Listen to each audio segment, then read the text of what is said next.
Donc si on récapitule, on a Java EE, qui est cet ensemble de spécifications et qui est implémenté par un serveur d'application qui s'appelle Glassfish. Mais en fait, des serveurs d'application, il y en a tout un tas, il y en a plus d'une vingtaine en tout, qui vont implémenter différentes versions de Java EE, grosso modo aujourd'hui de la 6 à la 8. Les vieilles versions sont nettement moins utilisées, bien évidemment. On a par exemple Oracle qui commercialise un serveur qui s'appelle WebLogic. WebLogic, c'est un serveur qui n'est pas open source, qui n'est pas non plus gratuit, qu'il faut acheter à Oracle, il faut acheter une licence d'utilisation à Oracle, et sur lequel les entreprises peuvent acheter également du support technique.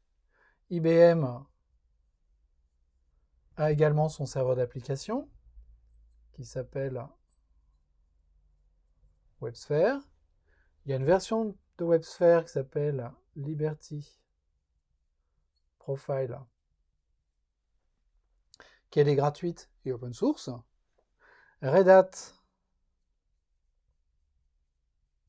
qui a été racheté par IBM, a également son serveur d'application, qui s'appelle JBoss.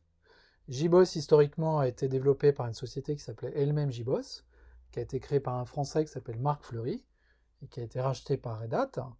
Et JBoss, alors EAP, ça c'est l'édition de Red Hat qui est payante et sur lequel il y a du support technique, existe également en version open source, qui s'appelle Wildfly. Et puis on peut en citer deux autres. La première qui s'appelle Payara. Alors Payara, c'est ce qu'on appelle un fork de Glassfish. Qu'est-ce que c'est qu'un fork? Ça veut dire que les gens qui font Payara ont pris le code source de Glassfish, l'ont modifié, l'ont amélioré, ont éventuellement corrigé des bugs, amélioré certains aspects dans la performance, et puis l'ont renommé sous le nom Payara, qui est aussi le nom de leur entreprise. Et sur ce produit-là qu'ils ont donc créé à partir de Glassfish, ils vendent du support technique, du support commercial aux entreprises. Et puis le dernier s'appelle Tom II. Ça, c'est une version open source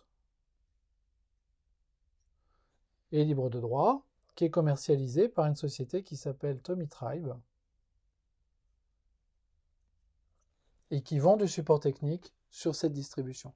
Cette distribution Tommy E est en fait un assemblage de différents composants open source que l'on peut trouver dans la fondation Apache ou ailleurs, qui est assemblé par cette entreprise Tommy Tribe qui ensuite vend du support technique dessus.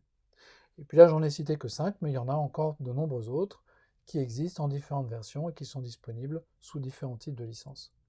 Donc en fait, ces spécifications Java EE a créé tout un écosystème de serveurs d'application qui permettent de servir des données, des pages web, de gérer des données dans des bases, etc., à différentes échelles et évidemment aussi à différents prix.